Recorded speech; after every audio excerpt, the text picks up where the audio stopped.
నా పేరు doctor CL Venkatrao. Periods, నెలసరి, ఋతువు, కొంతమందికి కొన్ని సమస్యలు ఉంటాయి. ఈ సమస్యలు అధిగమించడానికి ఎటువంటి చిట్కాలు పాటించాలి? సమస్యలు అంటే ఏముంటాయి? కొంతమందికి నెలసరికి 2-3 రోజుల ముందు తీవ్రమైన కడుపు నొప్పి బొడ్డు కింద ఉంటుంది, చాలా తీవ్రంగా ఉంటుంది నొప్పి. కొంతమందికి పీరియడ్ ప్రారంభమైన మొదటి రోజు, రెండో రోజు తీవ్రమైన నొప్పి ఉంటుంది. నొప్పి ఒక సమస్య. ఇక కొంతమందికి క్రమం తప్పి వస్తూ ఉంటుంది. సాధారణంగా ఎవరికైనా 28 రోజులకు ఒకసారి రావాలి, కొంతమందికి 15 రోజులకు ఒకసారి వస్తుంది, కొంతమంది 45 రోజులకు వస్తుంది, కొంతమందికి ఒక నెలలోనే 2 సార్లు వస్తుంటుంది, ఇంకా కొంతమందికి అది రోజు కాస్తో కూస్తో రక్తస్రావం జరుగుతూ ఉంటుంది.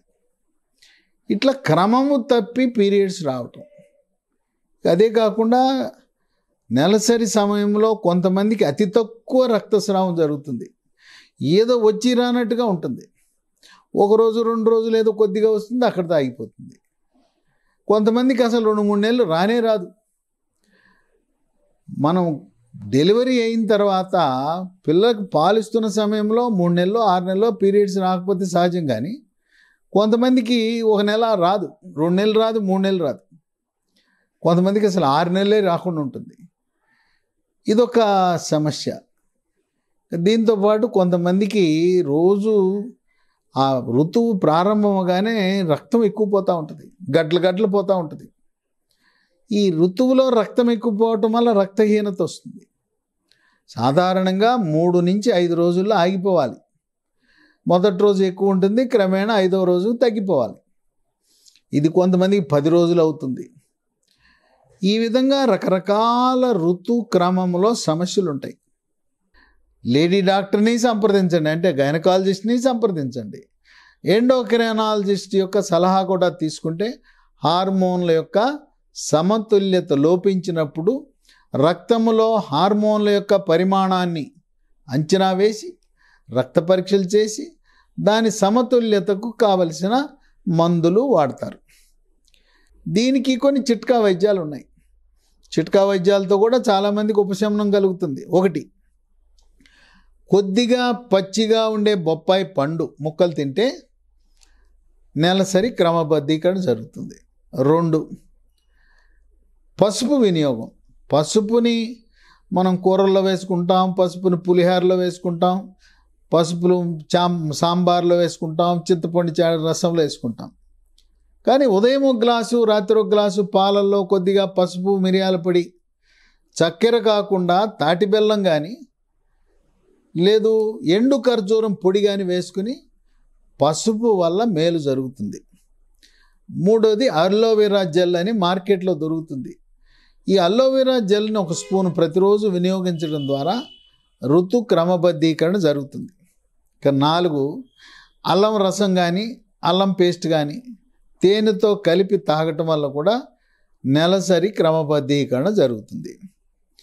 ఇక 5, జీలకర్ర నానబెట్టి రాత్రంతా నానబెట్టిన తర్వాత ఉదయం జీలకర్ర నానబెడితే వచ్చే నీళ్లు ఉంటాయి, ఆ నీళ్లు తాగటం.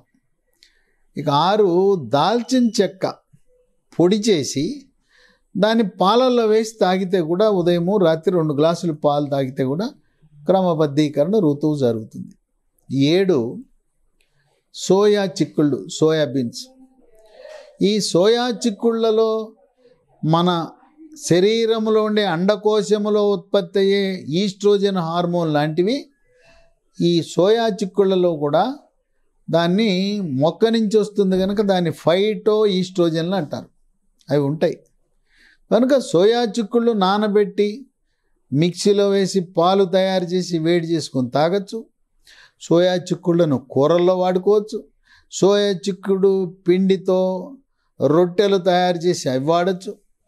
ఈ సోయా చిక్కుళ్ళు సహజ సిద్ధముగా స్త్రీ హార్మోన్లను పోలి ఉన్న ఫైటో ఈస్ట్రోజన్లు కలిగి ఉండటం వల్ల ఈ నెలసరి క్రమబద్ధీకరణ జరిగే అవకాశం ఉంది. తర్వాత ఈ రక్తం ఎక్కువ పోవటం, గడ్డలు పోవటం వల్ల రక్తహీనత వస్తుంది. ఆకుకూరలు, క్యాబేజీ, క్యాలీఫ్లవరు, బ్రాకోలీ ఇవి తినటం ద్వారా దాంట్లో ఇనుము, ఫోలిక్ యాసిడ్ రెండు ఉంటాయి.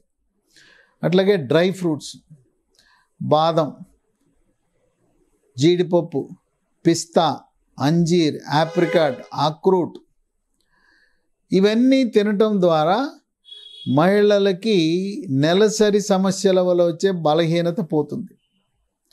పాలు, కోడిగుడ్లు, రోజుకు 2 కోడిగుడ్లు, తెల్ల సొనతో పాటు పచ్చ సొన కూడా తప్పనిసరిగా తినాలి. పచ్చ సొన తినటం వల్ల కొలెస్ట్రాల్ పెరగదు, దానివల్ల బరువు పెరగదు. బ్రాయిలర్ చికెను, చేపలు కనీసం వారానికి 3 సార్లు తింటే మంచిది. శాకాహారులు కందిపప్పు, శనగపప్పు, పెసరపప్పు పప్పు ఎక్కువ వాడటం. తర్వాత వేరుశనగ పప్పు, పల్లీలు కూరల్లో పచ్చడి, లేదా పల్లీలు వేయించుకుని ఉడకబెట్టుకుని పల్లీలు, వేరుశనగ పప్పులు తినటం ద్వారా దాంట్లో సమృద్ధిగా మాంసకృతులు ఉంటాయి.